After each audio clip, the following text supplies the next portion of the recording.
The gift that came full circle. Once, in a small village, lived a little boy named Alok. His heart was filled with a burning desire to learn, but his family's poverty chained him away from school. He had no uniform, no books, and no money for fees. Yet, whenever he stumbled upon an old, torn book, perhaps tossed away by someone else, he would clutch it like a treasure and read every word, teaching himself bit by bit. Almost every day, he would wander near the village school, peering through the open gates. He would watch children laughing in the courtyard, carrying neat school bags, and he would imagine himself among them. When school ended, he would wait by the gate and approach the teachers, asking shyly, "Can you teach me, please?"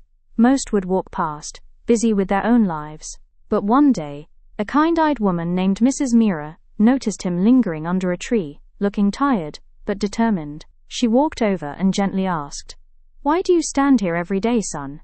Alok hesitated, then spoke from the heart. "Mom, I want to study more than anything in the world, but my family can't afford it. If someone could teach me, I would work very hard." Something about his sincerity struck her deeply.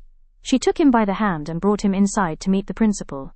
"Sir, this boy is bright and eager. Can we let him join for free?" she asked. The principal shook his head. "It's not school policy. Without fees, it's not possible." Meera thought for a moment.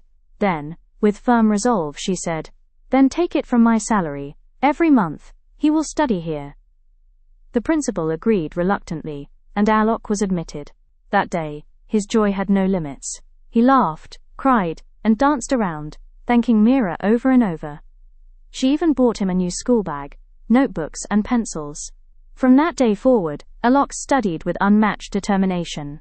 He was always the first to arrive, and the last to leave. He read, late into the night, under a dim oil lamp. Years passed, and his hard work bore fruit. He earned top grades, won scholarships, and eventually became a doctor. One stormy evening, many years later, Alok was at the hospital when an old woman rushed in with a young man in her arms. The boy was pale, barely breathing. He needed emergency surgery. "Please," the woman begged the staff at the desk. "My son is very sick. Operate now. I will pay you little by little. Please save him." The clerk shook his head. "Sorry, we cannot admit without payment." The woman pleaded again, but the staff began asking her to leave.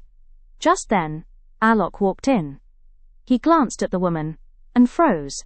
It was her. Mrs. Meera, the woman who had changed his life forever. He hurried to her. "Mom, do you remember me? I am Alok, the boy you sent to school."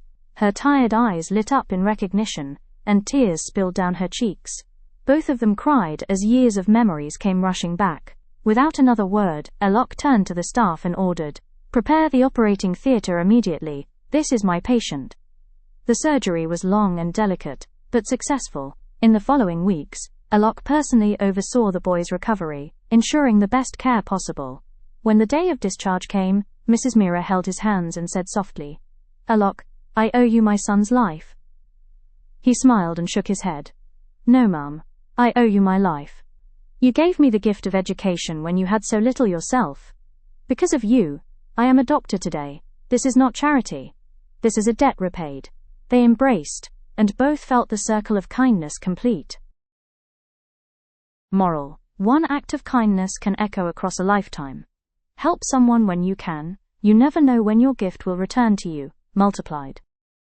If you like my channel, please like, comment, and subscribe.